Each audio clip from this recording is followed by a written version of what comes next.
following is a presentation of the Belly Up Sports Media Network. You're listening to the Sports Scramble Podcast, where four friends serve up a weekly plate of sports with a side of SEC bias. Now, here are your hosts, Chet, Jacob, Wade, and Tyler. Let's go!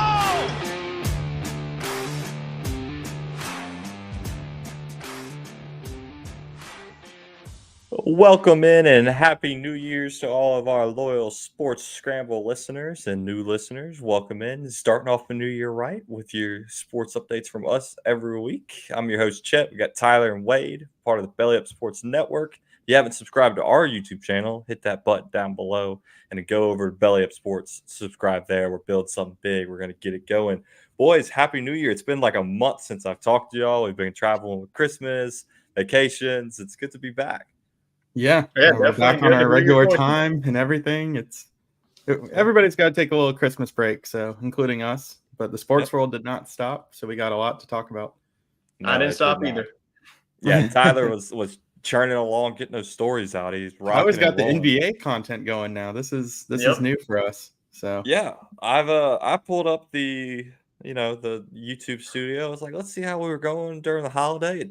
Tyler does not stop. He's rocking and rolling with the shorts, with the videos, of course, all the playoff help.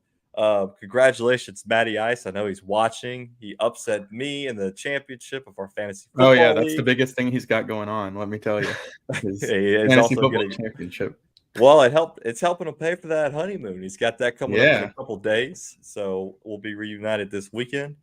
Wade, congratulations. You won in our other league. Took down Mr. Chu, who's also most likely watching, who upset myself. He came out of nowhere, the 8th seed. Hey, Jetta's got healthy and he took off. Yeah, I mean, it was a rough one for fantasy football. I was like, what?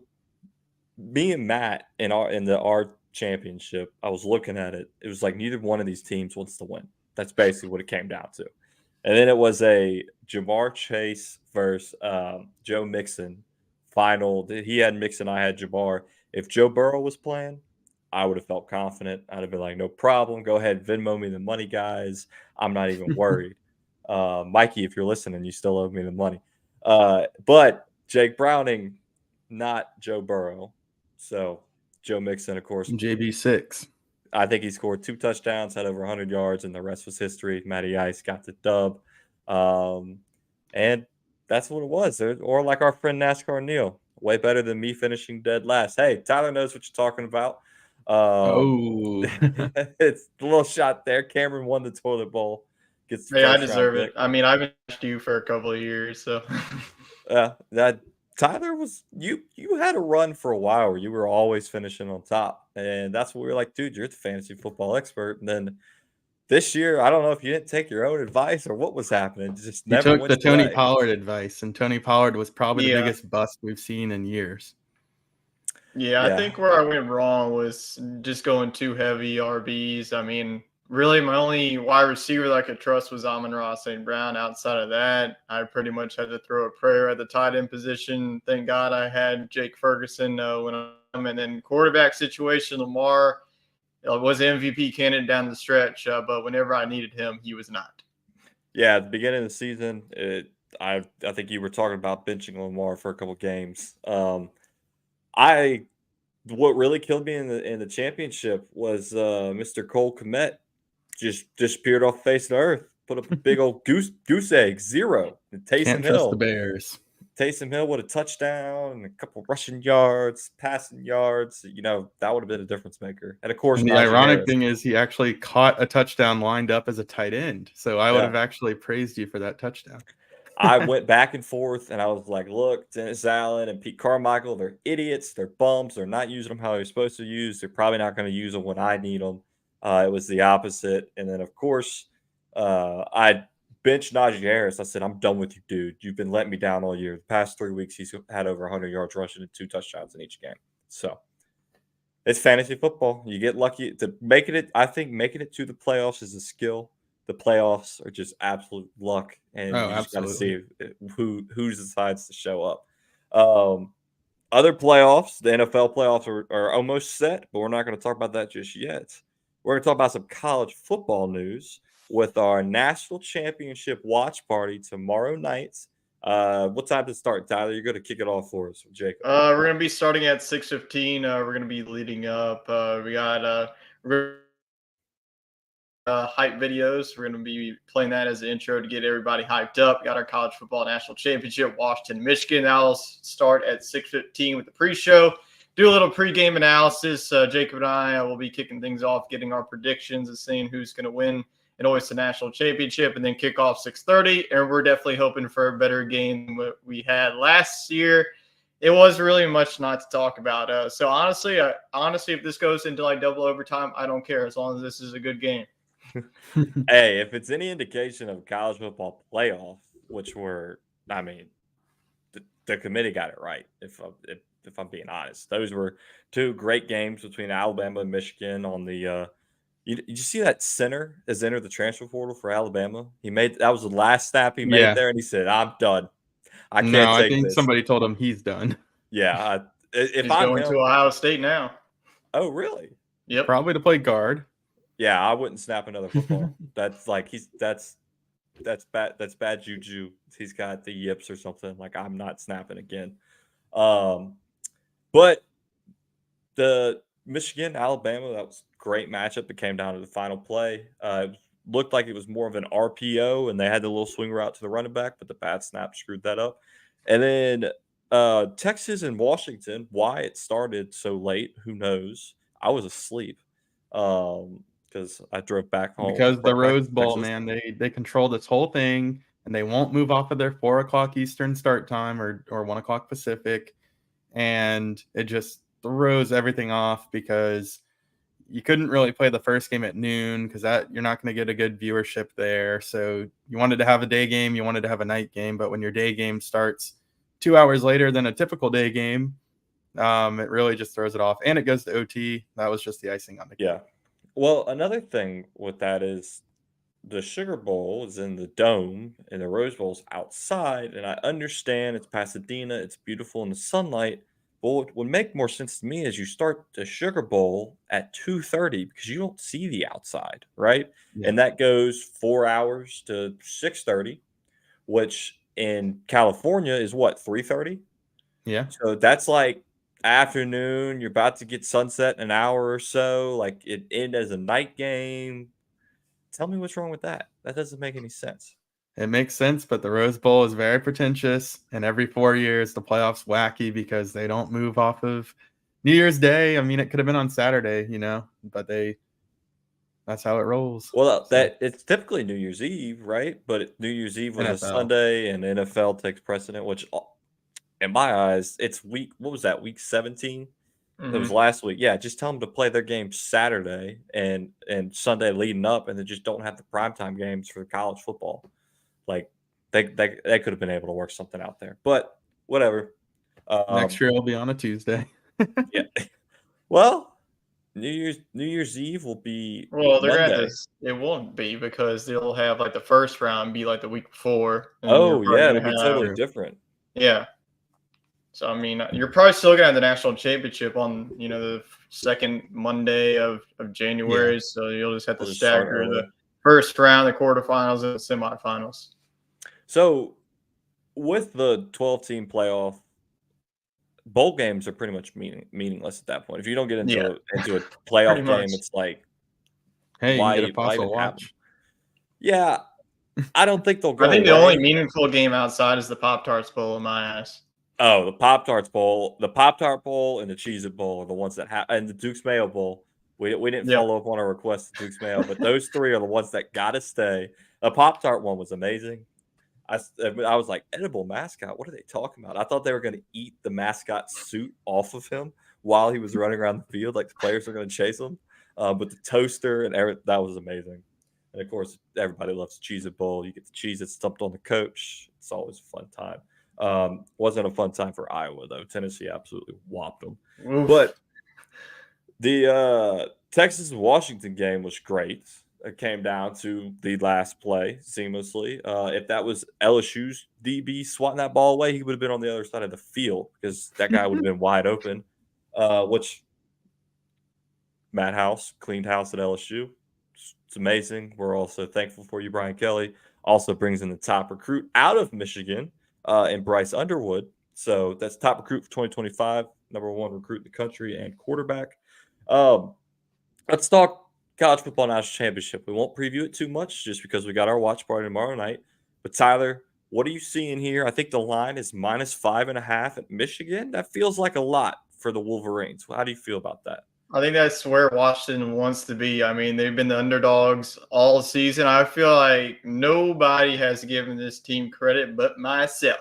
I picked this team to win the national championship in the preseason. I'm not going to spoil my pick or anything. I might have also. Hold on. Oh, you did as well. Yes, you got featured in the Belly Up article. Yes, so that's right. Definitely right on that. But yeah, this is definitely going to be a great matchup on both sides. I mean, the way that Michael Penix has been playing, he's been playing outstanding. I think that Michigan defense, though, Michigan absolutely swarmed Jalen Milroe, got sacked like 5 or 6 times that game. Alabama just couldn't really do anything in the passing game. So it's definitely going to be interesting if Michael Penix can keep this going. It looks like Dylan Johnson, he got injured late in the Sugar Bowl. Looks like he is going to be a go for this game, so that's definitely huge.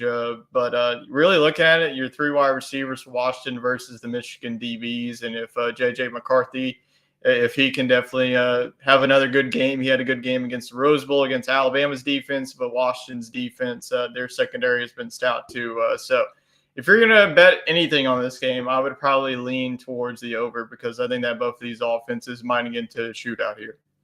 Oh, I would say if I'm a Michigan fan, I'm praying for the under because I don't think Michigan's offense is hanging in a pissing match with Washington. I mean, J.J. McCarthy's a good quarterback, but they tend to run the ball more, and that's their strength, which means clock is ticking. And Washington, I hate to say it, but they remind me a lot of 2019 LSU. I'm not saying they're better than 2019 LSU because they didn't blow out every team they played, but they can go right down the field and score in the blink of an eye. So that's the big test is I think it's going to be that Michigan defense versus the Washington offense. Can they slow them down enough to let Michigan play their brand of football? Wade, what do you think about the spread 5.5? I don't know if it's changed any, but that's what it was yesterday. You leaning towards that's enough points for Michigan, or are you taking that Washington bet? I mean, I think it's a pretty generic line, if you will, for Vegas to put out there. I mean, you're getting a little extra juice on the Washington side if you think they're going to win. I think this is a close enough matchup that, to me, it's a pick 'em. I think these teams could play 10 times and each would win. You know, maybe one would win 6, one would win 4. So I think these are the true number 1 and 2 team in the country. So I wouldn't be surprised to see either team win by a touchdown. So I think you just go with your gut. And if your gut says Washington, it's nice to have that cushion because if they lost by a field goal, you might still win your bet. So I'd probably take the Washington side of it. But yeah, Michigan, they're going to try to run the football. But the problem is Washington has a very stout defensive front. They're a little bit more susceptible to the pass. So if J.J. McCarthy can step up and make some throws, that would help Blake Corum a lot because I just don't see Blake Corum having one of his signature games. But on the flip side, this will be a better secondary for Michigan than what Washington faced with Texas. I mean, they just had their way with the Longhorns, and the Longhorns really had their way with Washington's secondary too. So I think if Michigan can stretch the field through the air, they could take this one because I think the defense is good enough. But I think Washington's in a groove right now with Penix, and I don't think he felt slighted about the Heisman Trophy. I think he respected Jaden Daniels, but he probably thought he was deserving of that award, and he's really putting that on display right now. And he's shooting up draft boards. So I like the hot team here. I like Washington. I know I picked Michigan before the start of the season, so congrats, guys. We did good back in August. We know what we're talking about in college football, NFL. At least we got credibility in one sport. Yeah, I think we put all of our eggs into this prediction. I had a good fantasy season, but it was a lot of luck. But yeah, I'm gonna go with the hot team. I'm gonna flip to Washington in this one. I just like the offense a little bit more. And honestly, Dylan Johnson's been really, really good. So I don't think he goes for over 60 or 70 yards in this one, but I think he provides enough of a balance to let this team just move the football and not be one dimensional. So I like Washington. I would take the 5.5. I wouldn't take the money line just to have that little insurance for the field goal. Dude, Johnson is a grinder. You put him in to get a couple yards, he's getting it. And I think that's what. Well, I don't know. You can say the same thing about Blake Corum, to where they're almost on an even level. I'm looking at the stats; it's pretty wild. Corum's got 25 touchdowns, and you look at his quarterback with JJ McCarthy; he's got 22. He's got more rushing touchdowns than McCarthy does throwing. So that's their identity. They just run the ball. That paints the picture there for you. Tyler, your over-under is set at 56.5, so that over sounds like it's definitely a hit there, and I like this. It might be under, though, just if Michigan can kill the clock. We'll see how I'm feeling tomorrow. Yeah, well, hopefully, I pray that we have a much better game than last year. We had a great time doing the watch party last year, but we were live betting whether the next play was going to be a pass or a run, because that's really all you had at that point. Or a 10-yard gain. Or if TCU was going to cover the 68-point spread. Lose by 40 or lose by 50. Yeah, exactly. So come hop in the video. We'll have it live tomorrow during the game. We'll have the game cast going, because obviously we cannot stream the actual national championship. We don't want to get taken down for that. We'll be having some bets. We'll be talking about what's happening. We might have some special appearances from our belly up friends. And hey, if we're having a good time, a couple of beers, and you're chatting and you want to call in, maybe we'll let you call into the show. I'll call in from the hunt camp. Yeah, Wade will be in the hunting camp. Call in. So maybe he's got Wi-Fi there. Maybe he doesn't. I'll be joining after halftime. Verizon surprisingly has come through out there for me. So I'll be streaming the game on one computer, and then I'll be watching the watch party on the other. You got that 5G LTE, Wade. That's an free ad for Verizon there if you want to hook us up with free cell phone plans. Yeah, because my coworker has AT&T and he can't watch anything. So go get Verizon. There you go. Verizon's a superior network, unless you get like Boost Mobile or something. I mean, little side story here, but in between talks, I've got Spectrum Internet, right? And they upped my bill at the beginning of the new year, like $25 or something. So I called them, because there's another internet provider here, and I was like, hey, I'm canceling, going to this other provider. They're cheaper. They go, oh, sir, well, we'll just take the $25 upcharge off. We'll just make your bill normal. And I'm like, okay, cool. Because, it's a hassle to switch internet companies. You got to return the equipment and sign a contract and all this stuff. And they go, why do we have you on the line? You're eligible for a free phone service. I was like, really? They're like, yeah, we'll give you a free plan, and you just got to bring a phone, blah, blah, blah.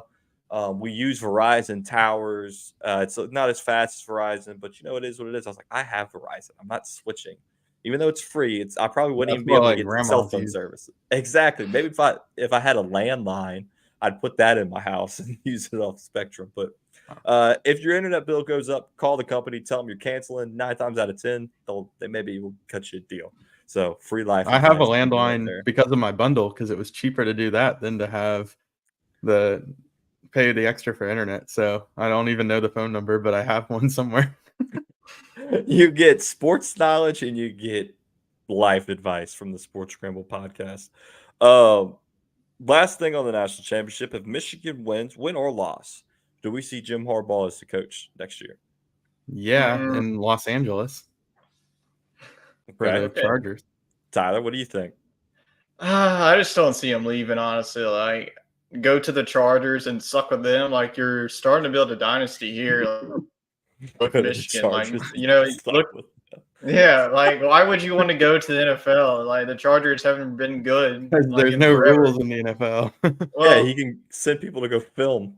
Like, why would you want to leave Michigan, though? Like, if you win the national championship, you're starting to build something. The Big Ten we're going to see this matchup again in September when both these schools face off. It's going to be a new Big Ten. It's going to be easier. Really, to get into the playoff next year, you can afford 1, 2 losses, maybe even 3 losses if your schedule is good. So if I'm him, I'm staying with Michigan. And if you win the national championship, you get the bag anyways because Michigan's going to throw you your contract extension towards you. If he's not one of the highest paid coaches right now, he probably will be the highest paid coach after this. Patriots job's opening up. Going to be maybe not for sure, but it might be looking pretty nice. And then, I mean, you mentioned Michigan is a better coaching job than going to the NFL and coaching the Chargers. I think I would agree with you. I would put Michigan probably I think there's a tier of colleges. We were talking about this yesterday when I called them bums, because the stuff about Brian Kelly going to Michigan, like that is okay. One dude said that. That's a lateral move. Moscona said nationally. Like, dude doesn't know what he's talking about. I mean, are you kidding me? Why would he leave a place where he's got a 10-year contract, paying him $100 million? I don't know who the top paying coach is in college football, but I think Brian Kelly's entire Saban or Kirby. Yeah. So Lincoln Riley, I think that's who it is. Wait. Oh. He's getting paid that much to go 7.5. You kidding me?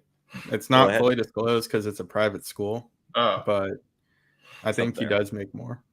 But I agree with you, Wade. Michigan to LSU to Michigan is a fully lateral move. But then you look at all the shit that's going on. Michigan with the cheating scandal. I bet you that's not over yet. The NCAA has a way to wait until the time is worse and they strike. Okay.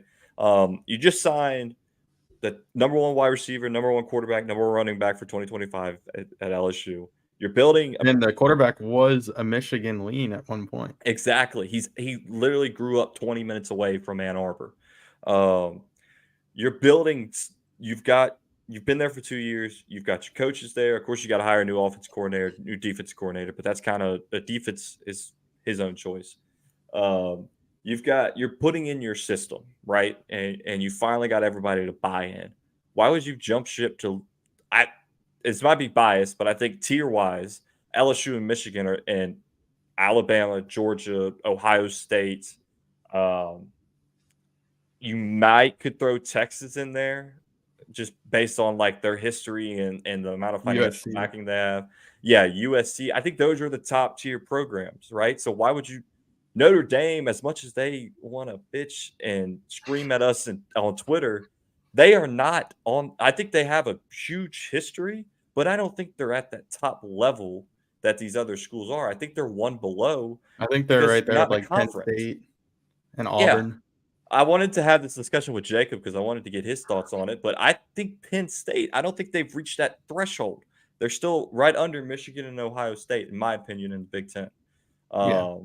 But why would you make a move like that when he said he's going to retire? And of course, it's slow news cycle when this came out, rumors, blah, blah, blah. But that, even if they held a little bit of truth, that if he were to go, that makes zero sense to me.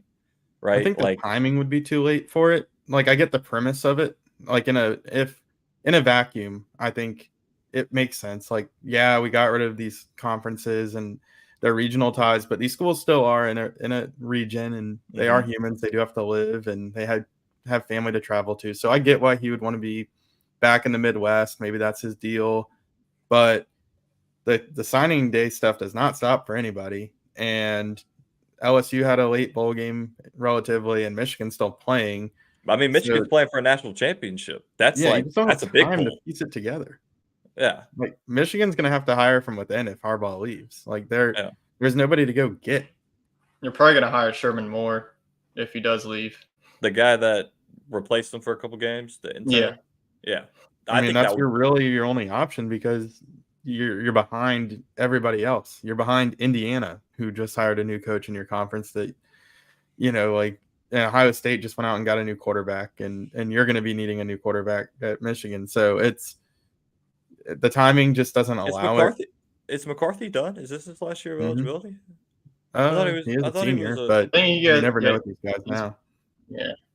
He probably I think for him, it would be a benefit to come back just how loaded this draft class is going to be at quarterback. Yeah. I've heard rumors that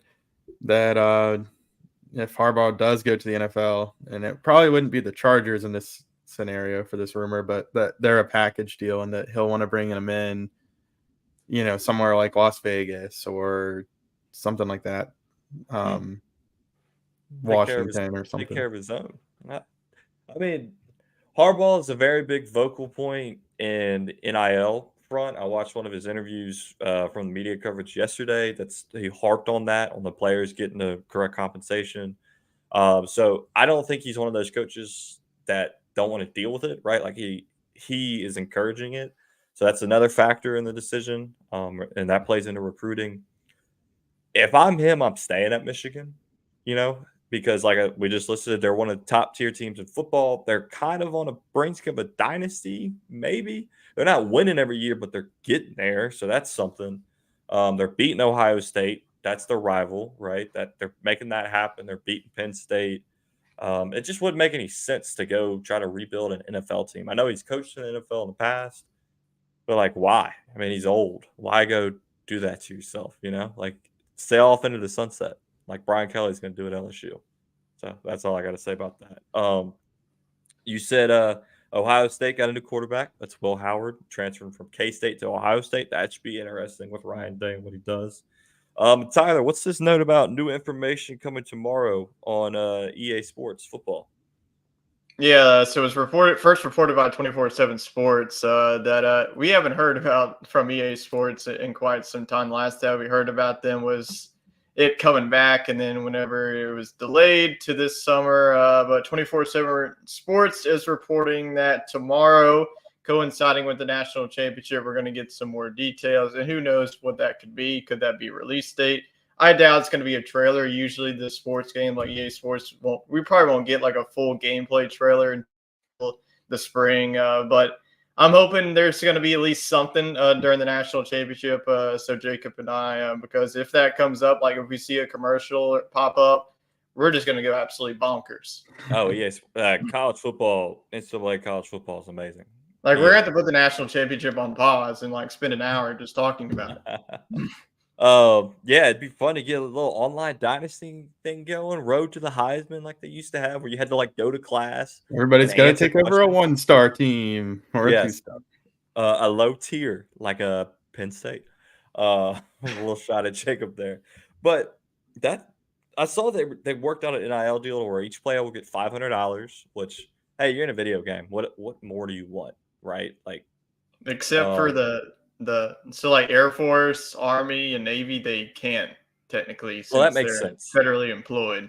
Yeah, they are a military school. That I guess that makes sense, right? But when they were fighting, they took them to court about getting more than 500. At that point, it's like, dude, you're in a video game. Like, you don't literally don't have to do anything for this game. Like, come on. I think it's all a part of the agreements they sign with their schools, NIL stuff. Like the school all the licensing is done through the school, and the school reaches an agreement with the players, and that's why they get whatever that baseline amount is. I'm not talking what Caleb Williams is getting, but somewhere in that $3 million a year he's getting is, $20,000 from the school or something for the right to put him in a video game, the right to put his head on a stadium cup, the right to put his head on a billboard. Right. That's where it's coming from. So I think it's good. Who do y'all think is going to be the cover athlete? I think if Shadur comes back, it's going to be him. Just for the publicity, like they might just put like Deion Sanders and him on the cover just because. Deion riding a buffalo. What? And Shadur throwing, doing his little flex thing. With his if Shadur comes back, I would not be shocked if he's on the cover. That'd be tragic. It would be tragic because they went like 4-8 this season. But if I had a vote, it'd be like, I don't know, like Quinn Ewers, somebody like that, Jane Dan, what Cameron said to me that if there's room, just put all the the Heisman winners. But I told him, how the hell are you gonna fit all that on one cover? They pay him a lot of money. Wade, who do you think? My initial thought was Jaden Daniels, because historically you went with a player that had gone pro, because then you could pay them to be on the cover. There you go. But that's not an issue anymore. So I could see him wanting to usher in this new era with somebody that is coming back, that will be in the game. Shadur Sanders is obviously a popular guy. Quinn Ewers probably more deserving. I don't know. JJ McCarthy, if he comes back. If Penix goes off in the championship, there's an option too. So yeah, they might go with one of the returning guys, and Ewers or should I think you just put Joe Burrow on it. It's 2024. We still haven't forgotten. Just throw him on there. This is what I say. As long as I can play with the 2019 national championship team, like even if it's ultimate team where I just built the damn team or something, I just want to play with them. You might be able to do they used to have the mode where you followed somebody's Heisman career. You could do like Doug Flutie's career and stuff. So maybe you could do Joe Burrow's career. That would be awesome. Complete the third and 17 versus Texas. Yeah, it's like big highs. You have to go through. You have to do like moments in his career or something. And speaking of coming back, I saw Caleb Williams is still the number one favorite, or the favorite to be the number one pick in terms of odds wise, but it's starting to slip. Are y'all taking Williams number one? Well, I mean the Bears have the number one pick, obviously. After what I saw today, heck yeah, I am. Yeah, I think he's going number one, but it might not be Chicago. It might be Washington just moving up one spot. It might be like a Houston and Carolina situation that we saw last year. Oh, I bet you Carolina. That's why their owner's throwing drinks at people. He's so pissed off that he drafted Bryce Young and not CJ Stroud. I mean, whew, that one's rough. Washington's got a good relationship with Chicago. They made a trade earlier this year for Montez Sweat, and I could see them making an investment. They could, they already have a veteran like Terry McLaurin, but maybe they give him Scary Terry and try to build around Jahan Dotson with the new quarterback or something. But I think there's some talent there they could package in with the picks and make that move. Yeah,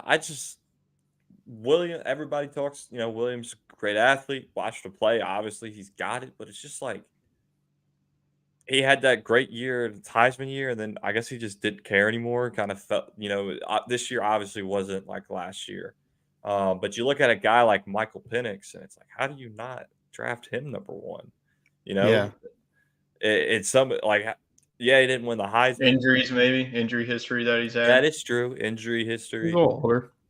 Yeah, he's going to be like 25 in his rookie season. It's pretty much like a Burrow situation, but look at Burrow. It doesn't matter. Well, Burrow's been bit with the injury bug, which I guess you can't really say 25 is old, but I guess at a difference of Caleb Williams will be what, 22? Yeah.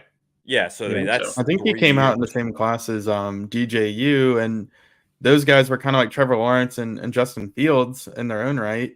Mm-hmm. I don't know if you can definitively say that Caleb Williams had that much better of a college career than Justin Fields. Like, what makes him some proven deal? I mean, that's what I don't understand. Did anybody have doubts about Justin Fields coming out of college other than they thought he was too mobile? Like, dude was pretty good prospect. But look how he's turned out now. Some guys just don't pan out is what I'm saying. Like, why? I don't know if you can just definitively say he's going to be better, but you also can't play the safe pick. If Fields isn't your guy, you got to give him a shot. Yeah, I mean, you could restart, pick a new quarterback like Caleb Williams, and that resets that rookie quarterback extension. Obviously Justin Fields is going to want to get a new contract here. I think his deal ends next year, or maybe the year after that. So that kind of resets that timeline to where you have to either pay him or let him go to free agency. I watched the Chicago game today because obviously we needed them to win for the Thanksgiving playoffs. That was atrocious. I don't know how anybody is a fan of the Chicago Bears or the Arizona Cardinals. I was like, what am I watching? I mean, that was rough. We'll get to that in a second, though. But I'm not sold on Caleb Williams being a number one pick. And it happened when he came out and said the ownership thing. When his dad was like, "Yeah, we want." Yeah, that's kind of. I'm sorry. Thing. The ownership was like, "Okay, that's wild." It was the when he said that he wanted to rework the draft because his dad said he's the best player, and the best player shouldn't go to the worst team. That wasn't fair. And I was like, so you're telling me he's scared of competition? Like he doesn't want to be I understand you obviously don't want to play for a crap team.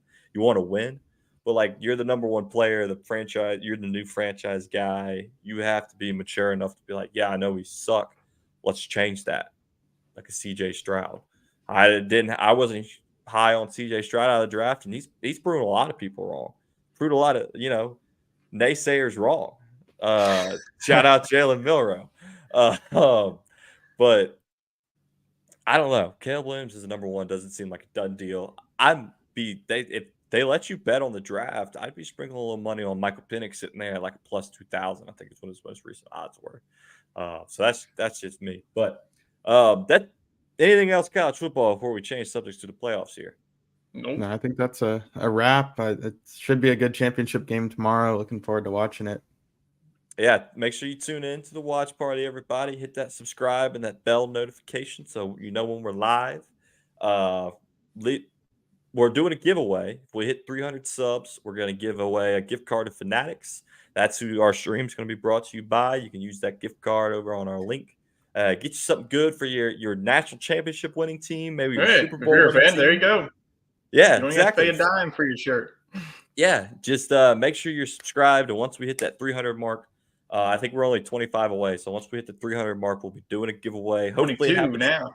Oh, 22. There you go. Hopefully it happens during the stream, but we'll stick to our word. If it doesn't happen during the stream, we'll announce it when it happens. We'll pick from one of our lucky subscribers.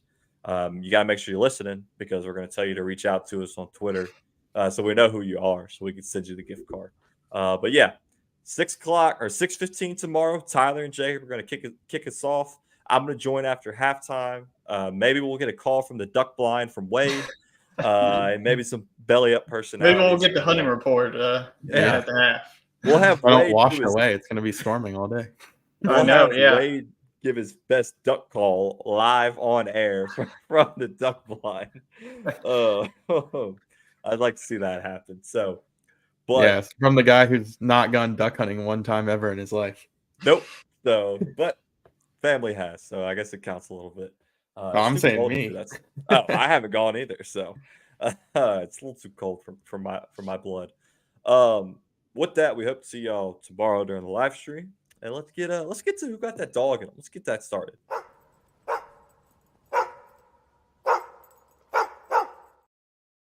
Who got that dog in them? Brought to you by our friends over at SeatGeek.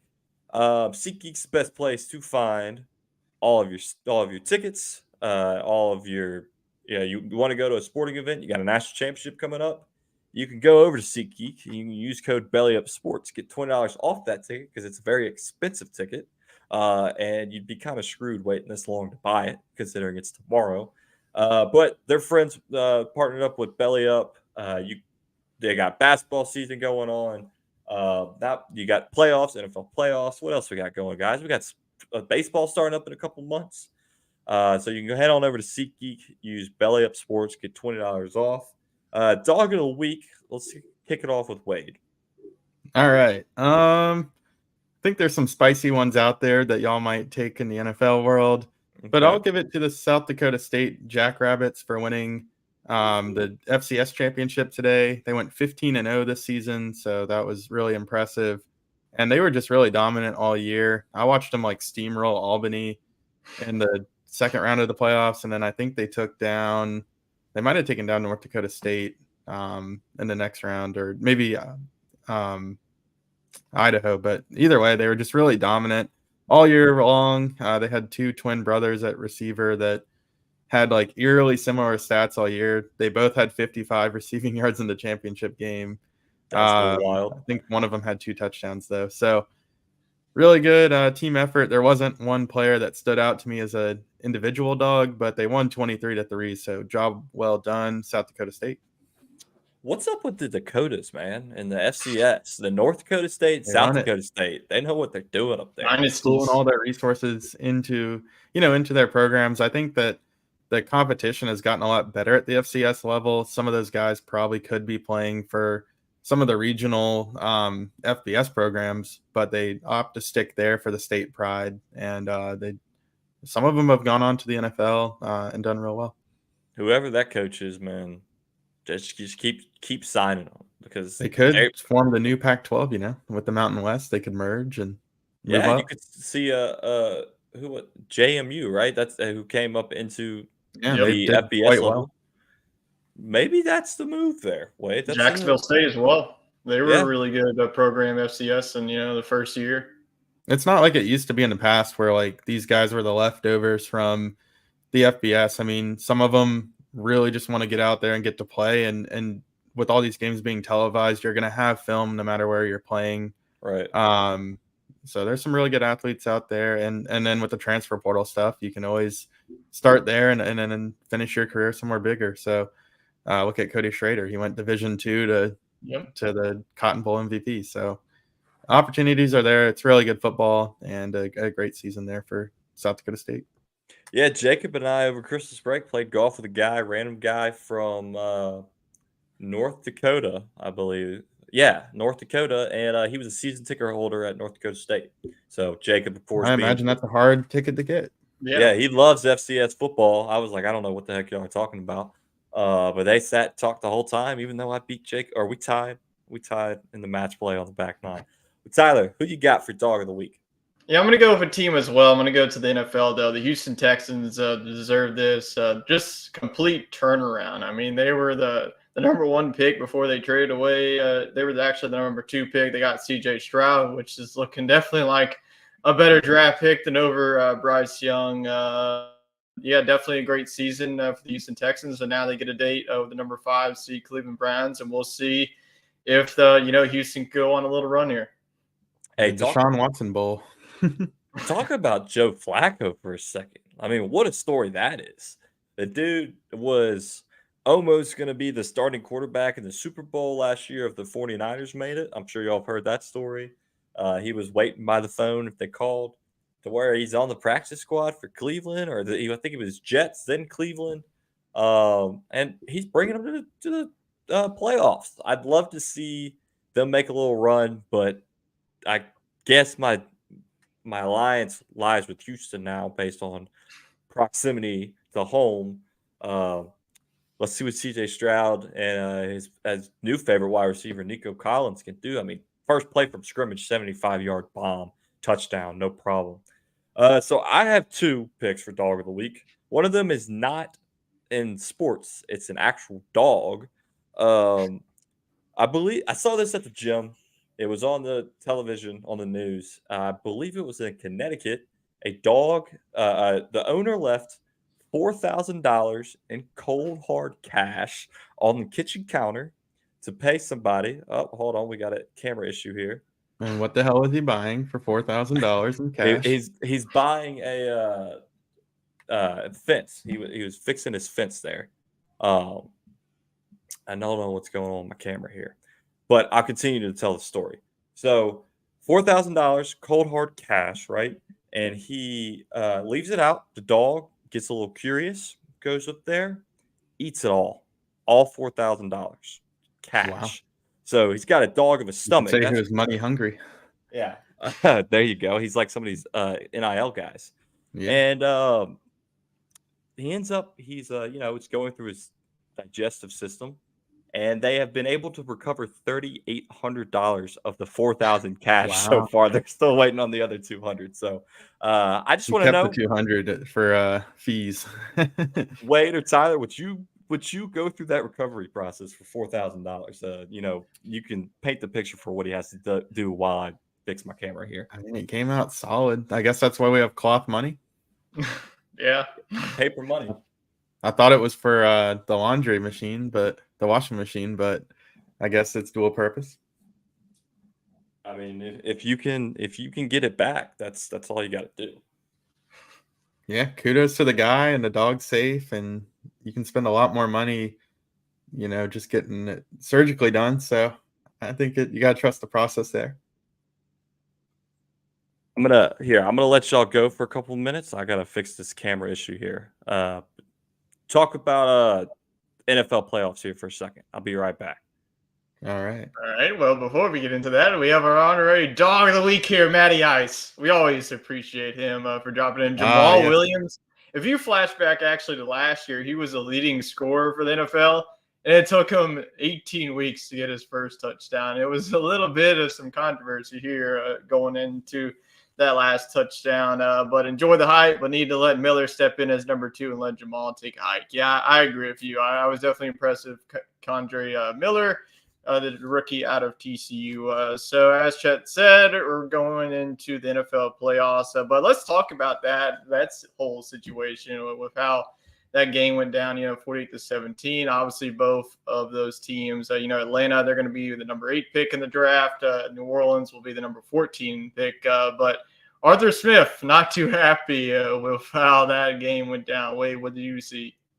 I thought this was going to be one of our dogs of the week, was going to be Jameis Winston for audibling over Dennis Allen's call to kneel it out and just end the game. But Matty Ice got us to that segue. So, yeah, I think the Saints were kind of the dog of the week, in my opinion, too, because they did not care what their head coach said. They wanted to get their guy a touchdown. He had 18 of them last year and none this year. Kind of wacky. And they let him score, but Arthur Smith flipped out. He was already down by 25, and ended up losing by 31. Not big of a difference there, Arthur. It's not a good day at the field for you. I think he was just kind of upset with how the day went, and that was just icing on the cake.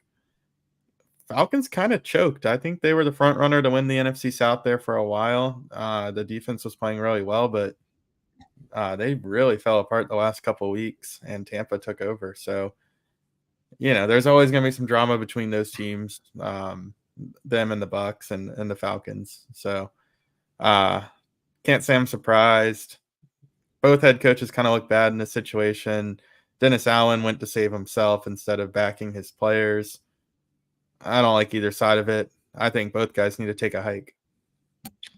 I think, honestly, if you're really looking at Arthur Smith, he did an absolute terrible job this year. I mean, he absolutely misused his rookie running back, Bijan Robinson. He hardly ever used him. Why the hell are you continuing to use Tyler Algier and Cordell Patterson when you have, I'm not going to say a generational talent, but this was definitely the best running back of this draft class, and you hardly use him this whole entire year. You got I was literally go back to the preseason. I had 2 running back, and I had all these guys. Cameron was picking him in the first round. Chet was picking him in the first round because of me. So Arthur Smith, screw you for misusing Bijan Robinson this year. I mean, fantasy aside, it's just not smart football in real life either. When you have the worst quarterback in the NFL, you need to run the football. Tyler Algier should be getting 20 carries a game, and Bijan should be getting 20 carries a game, and nobody should be throwing the football. Cordell Patterson should be throwing the football at that point. It might be Jane Daniels throwing the football next year. Who knows?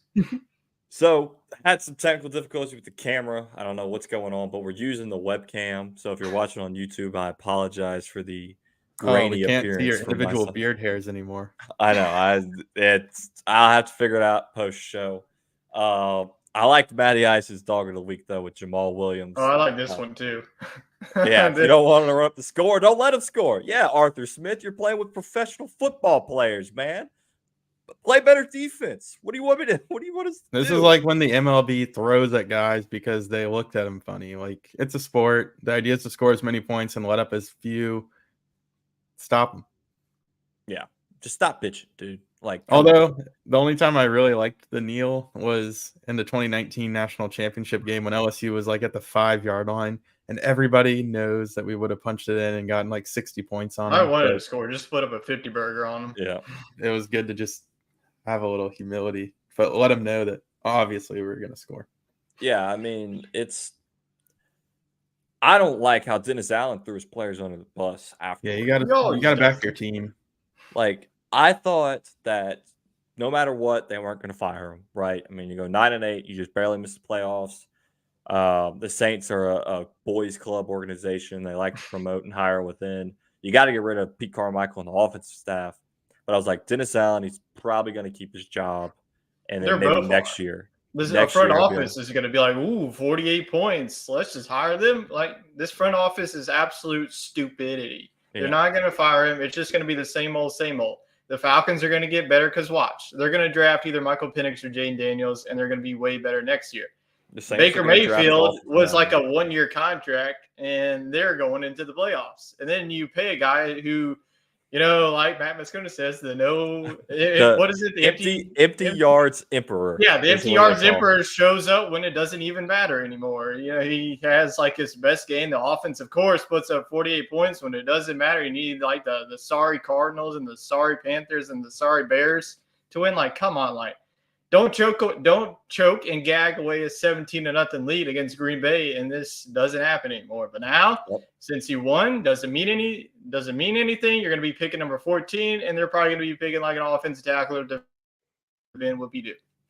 Yeah, that's all they're going to do. They're going to pick a big boy. We're not going to get a playmaker, and it'll be another bust of a draft, as it typically is for Saints fans. Yep, pretty much. It's going to be some wackadoo from Canada who we never even heard of, and it's going to be some. We're going full Bill Belichick. You take the or somebody else from Ohio State because they love their Ohio State people, even though like two of them, like Michael Thomas, doesn't want to play football anymore, and Chris Olave actually showed up.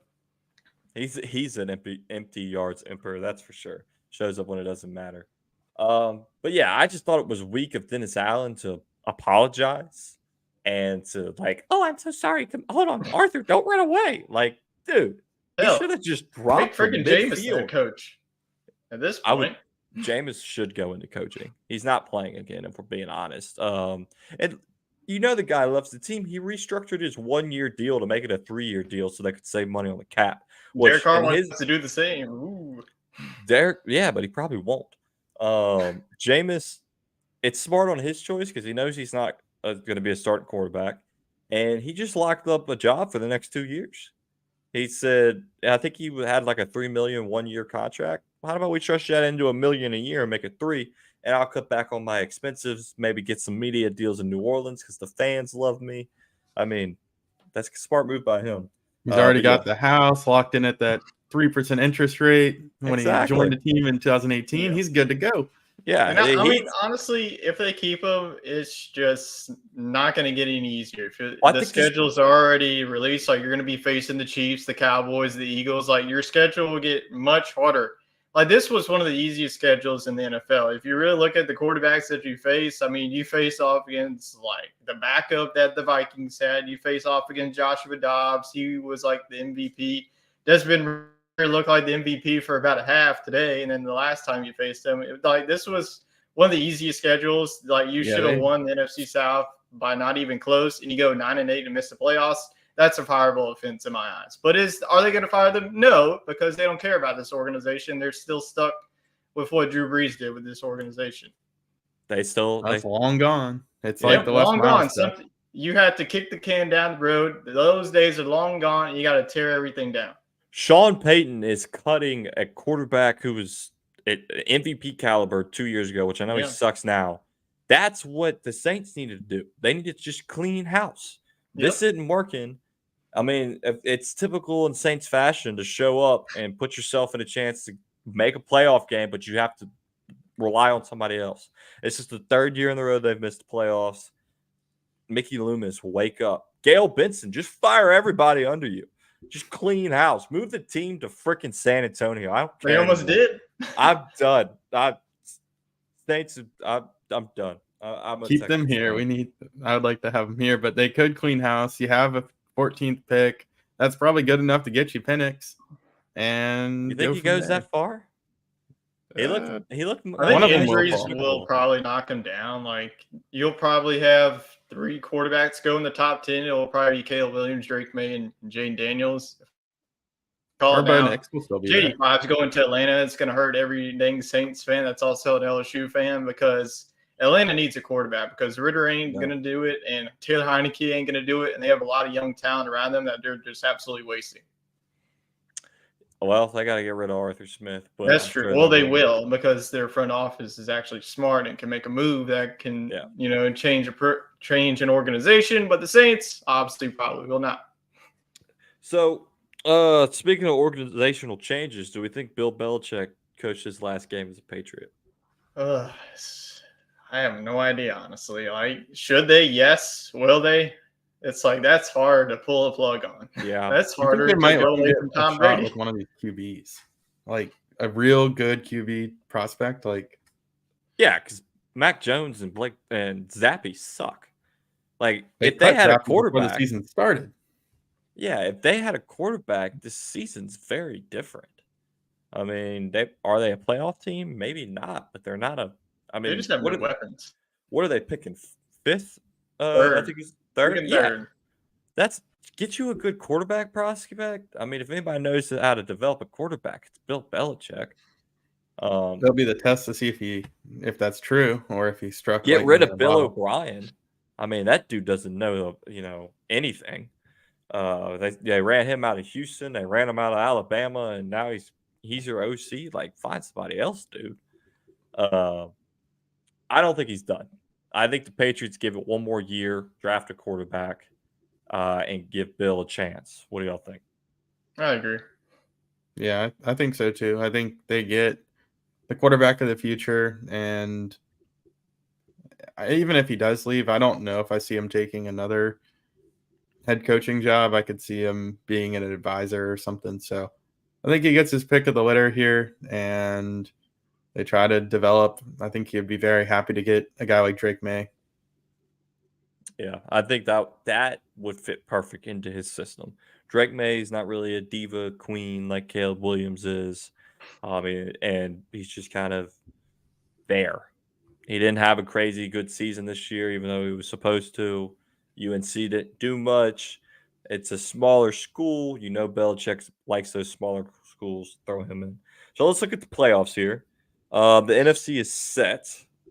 You got the Packers taking on the Cowboys next week, the Rams taking on the Lions, and the Eagles taking on the Bucks, with the 49ers getting the bye. Who do we like in that Packers and Cowboys game?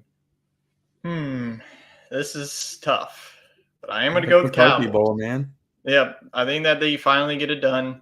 I know that people love to joke about the Cowboys in the first round of the playoffs not being able to win, but definitely impressed with the way that Dak Prescott has been playing. I think that this offense has been playing well. This defense too. I mean, Jordan Love is going to have to play an absolute game of his life if the Packers want a chance in this one. I think that in Dallas, if this was in Lambeau, I'd probably go the other way. But since this game is in Dallas, I'm going to go with the Cowboys to win this one. You agree there, Wade? The Cowboys have played really well at home all year, so them upseating the Philadelphia Eagles goes a long way for this team. They'll get 2 home games, so if they win, so I think they'll win. But the Packers have been really, really good lately, and they're getting healthy. You got Aaron Jones healthy and all, so I think they just fall a little bit short. This team's really young. I think Dallas gets it done here in round 1. I told Tyler if the Saints were going to make it in, I'm glad we're playing the Cowboys because they tend to choke in the playoffs. I mean, the Saints had a chance to host a playoff game. With how this season went, they still had a shot to host a playoff game. That's wild. But I'm going Cowboys. I think Dak has got this team in the right direction. That defense is scary. Give me the Cowboys, take down the Packers, and move on to round 2. Rams and Lions, the Matthew Stafford Bowl. We go from Mike McCarthy to Matthew Stafford here. Matthew Stafford and Jared Goff Bowl. So that'll be interesting to see. You got the quarterbacks on the opposite sides. What do we got, Tyler? Yeah, this is going to be a really, really good game. This could definitely get into a back and forth shootout. Both of these offenses have been rolling. You know, you got Puka Nacua, Cooper Kupp on one side, then you got Amon-Ra St. Brown, and then you got your 2-headed monster running back, Dave Montgomery, and also Jahmyr Gibbs. I'm going to go with the Lions. It's just sinful to pick against them in the playoffs. You know, I don't even remember the last time the Lions hosted a playoff game at Ford Field. That atmosphere is going to be absolute nuts. So I think it's going to be a back and forth game, but give me Detroit. Okay, I like it. What do you think, Wade? Oh, first off, I'm just shocked that either one of these quarterbacks is still the quarterback for the team they were traded to. I think LA threw Jared Goff to Detroit like it was a wasteland, and he was supposed to start for a year and then get him to the point where they were picking number 1 overall, and then they would cut him. But he's turned that franchise around. He's still pretty young. And I thought Matthew Stafford was probably going to retire after last season, but he's had a resurgent year, and the Rams look really good. I'm going to go with the upset here. I really like Detroit. but I just think there's something about this homecoming, and Stafford comes in, and I think Detroit has a very good feeling about him as a player in their franchise history, but I think he's the villain this week, and I think the experience pays off here. Jared Goff hasn't ever really been impressive in the playoffs. He does play really good at home, but I think the Rams get lucky here and pull off an upset. Not saying I want it, but I just see it happening. Tyler, did you picked the Rams, right? So we got 2 Rams here. No, I picked Detroit. Okay, so we got Detroit and a Rams. It's tough not to pick the Rams based on what you just said, Wade, right? They've got the experience. You got a man like Puka, and you got Cooper Kupp, and you got what's the running back? Kyron Williams. How can you forget about him? He basically almost won me a championship. Kyron Williams. That's a scary offense. It's hard to run on Detroit, though. I mean, it's going to have to be Stafford if they're going to do this. But I think the secondary is a little beat up, so that's why I'm going with the Rams. Give me the Lions. I'll do something different. I want to see the it. Lions. I want to see it. It's the good story. They were the team on Hard Knocks because they were terrible, and they've just gotten to a point where they deserve a playoff win in my eyes. Eagles and Bucks. Eagles have been on it. I know they didn't play their starters today, but they have been on a downward spiral for over the past 6 weeks. This is a home game for Tampa, getting that NFC South win. Could have been the Saints. This is an interesting one. If you would ask me at the beginning of the year if the Eagles were going to be playing their first playoff game on the road, I would have said you're crazy. You're absolutely nuts. What do you see here, Wade? I'm going to go with the Eagles. I think the Buccaneers have been good down the stretch, but really their last 2 games have not been impressive. They only won 9-0 today, and they lost pretty badly to the Saints. Besides a late 90-yard touchdown by Baker Mayfield. Yeah. So I like that it's at home for Tampa, but they had Dallas at home last year. That didn't matter. I think the better team prevails here. Jalen Hurts, I think he did play today, and he got banged up on his wrist, but that might be a storyline to watch. But yeah, I think the Eagles right the ship here, and I think they would line up with the Cowboys, right, if they win. Well, doesn't it all get reshuffled around? Oh yeah, I guess it depends if there's an upset. Well, let's see. So if they're the 4 and the 5, right? Winning, that is true. Go to San Fran, and then you would have an NFC East battle and an NFC West battle. The 2 and the 3, yeah. I'm with you, Wade. I like the Eagles here. Tyler, we all let the I'm with the Eagles too. I think that the Eagles. I mean, I'm not impressed with both of these teams. Like both of these teams won't go far. The winner of this, they'll win the first game, but they won't win the second game. I just don't think that.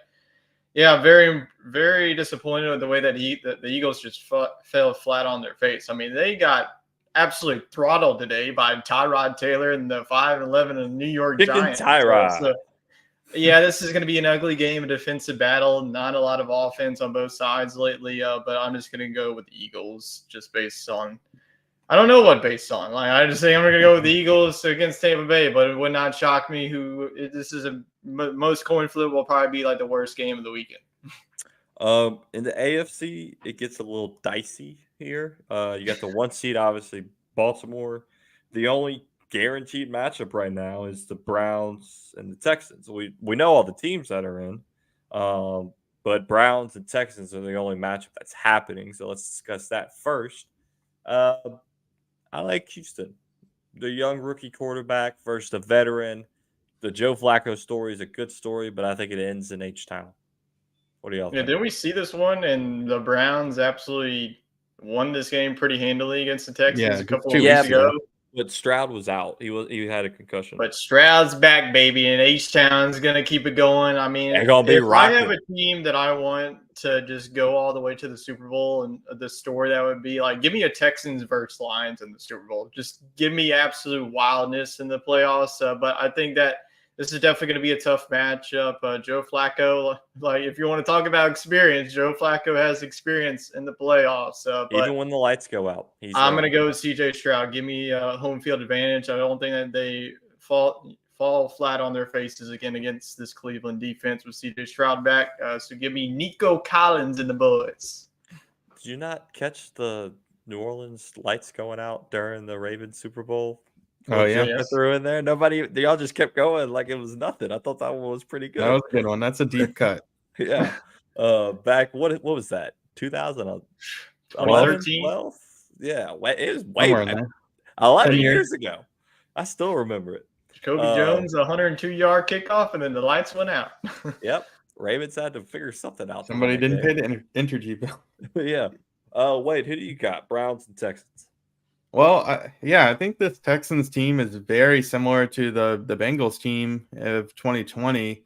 They went from being one of the worst teams to winning their division, but not being like the 1 or the 2 seed, and a feel-good story team that could make a run. And I think they very much could do that, but I can't get that 33-5 win or whatever it was the other day out of my head.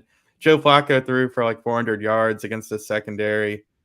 I think he can do it again. CJ Stroud will make it more competitive, but I'm going to go with the Browns. This team seems to just, be a team of destiny. They keep getting like hit in the knees and then they get right back up and win. So they're playing with Joe Flacco, their third string running back, and like a hodgepodge of receivers beyond Amari Cooper. But somehow they're here, and I think they at least get one playoff victory. It's all right. You're a Houston hater. You're a Braves fan. I wouldn't expect anything different from you. All right. So we got a brownie and we've got a brownie and 2 Tex-Mex guys picking that one. So these next 4 teams are all in. It's just a matter of who they're playing. If Buffalo wins tonight, they'll be taking on the Steelers. And the Dolphins will be playing the Chiefs. If the Dolphins win tonight, it's flip-flop. The Bills will be playing the Dolphins. We'll have a repeat of next week. The Steelers will be taking on the Chiefs. So I don't really know how we're going to predict this. It's 14-7 at half. Pick 2 of the 4 to advance. Okay. I like that. So out of the Steelers, Bills, Dolphins, and Chiefs, who do you have winning, Tyler? Which 2 teams do you have winning? Well, I'm looking at 2 of these the matchups here. Come back to me later. Okay, it's hard to do this. Like, why don't we just like pick one? Like, hey, let's see who wins: the Steelers and the Bills, Dolphins and the Chiefs, and then hey, let's go to the next one. That's what we'll put out on video. All right. If the halftime score holds and that scenario plays out, then go with those matchups. All right. So if Miami wins, Bills and Dolphins, I think the Dolphins do it again. Yep, at Dolphins. home. Yeah, Josh Allen in Miami. Yeah, it'll be in Miami if they win. Yeah, it's hard to do it 3 times, the Bills won earlier this year, so this would be matchup number 3, the rubber match. I'll take Miami to do it 2 weeks in a row. Yeah, that's something about that Miami team, man. Mike McDaniel, he's just out there like a little kid having fun. He's at work with dad for the day, or he's just running around. It's just and they'll fun probably to watch. have Raheem Mostert and Jalen Waddle playing too, because they're inactive tonight and they're still winning right now. At least. Yeah, I would imagine Mostert will definitely be back. Dude, if they lose, they go from hosting the Bills to playing in Arrowhead. That's a rough ball. Yeah.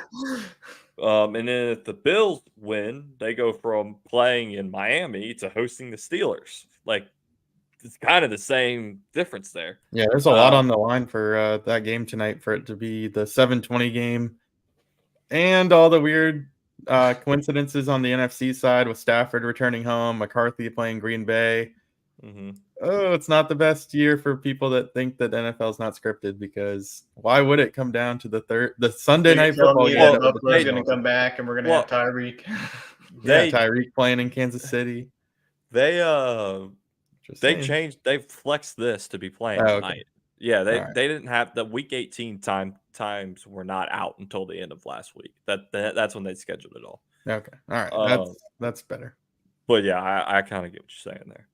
I mean, Tyreek going back to Arrowhead, and then you got, of course, like you said, all the stuff on the NFC. It's scripted. Steelers and Chiefs. If Miami wins, that's the scenario we're going with. Steelers and Chiefs. I'm on the Chiefs train. I don't think the Steelers are going into Arrowhead winning there. No, I think as much as Kansas City has struggled, they'll find a way to get out at least one playoff win. Now, if it's Miami going in there, I think they could knock them out. Mhm. But I think in this matchup, the Steelers get beat.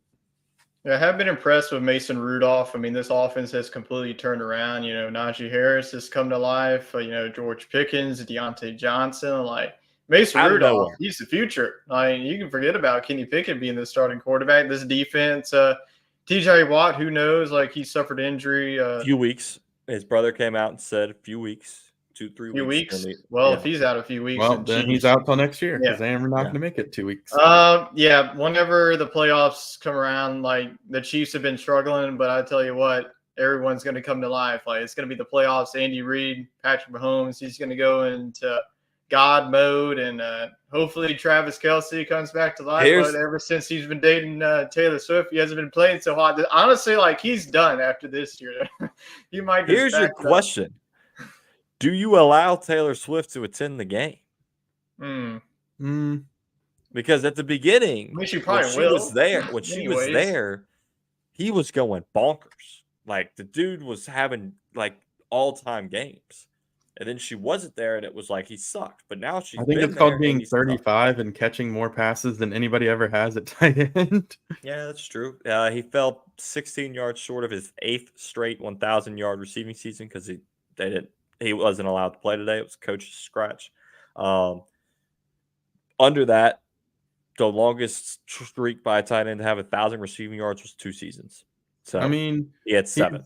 Not as athletic as like Julio Jones, but they came in the league the same time and they basically get used the same way. So I mean, yeah, it's no surprise to me that he's falling off. He's not like a guy that was blocking his whole career like Mercedes Lewis, who's still playing. So yeah. I think Father Time's catching up to him a little bit, but I think Tyler's right. They're gonna switch it into high gear come playoffs. And yeah, I think probably win at least one game. I wouldn't be surprised if they're sitting in the AFC Championship. Playing the Ravens. I think the Ravens are going to make it all the way. Baltimore just looks too good. Baltimore does look good. They got the healthy quarterback for now. So, yeah. Super Bowl pick, Ravens, 49ers. I think I said a couple weeks ago, y'all have seen the graphic with the color of the actual logo. That's who's supposed to be playing. That's how it's happened the past 3 years. Ravens, 49ers. Y'all agree? I hate always to go with the 2-1 seeds here, so I'll go Ravens, Cowboys. Oh, Jerry's world. Get to the and the Ravens winning all. I think that the Ravens, they're just bulldozing everybody. Yeah. Wade, what do you think? Cleveland and Tampa. No, I don't know. Look, that would be awesome. The Baker Mayfield Bowl. Yes. Yeah. Talk about that being scripted. I don't know. I like Baltimore for sure on the AFC side. I don't know how I want to go on the NFC. I really thought the Eagles were going to right the ship, but they're really hard to trust right now. Dallas is going to have to go on the road at some point. That game will probably be in San Fran. They got their ass kicked there.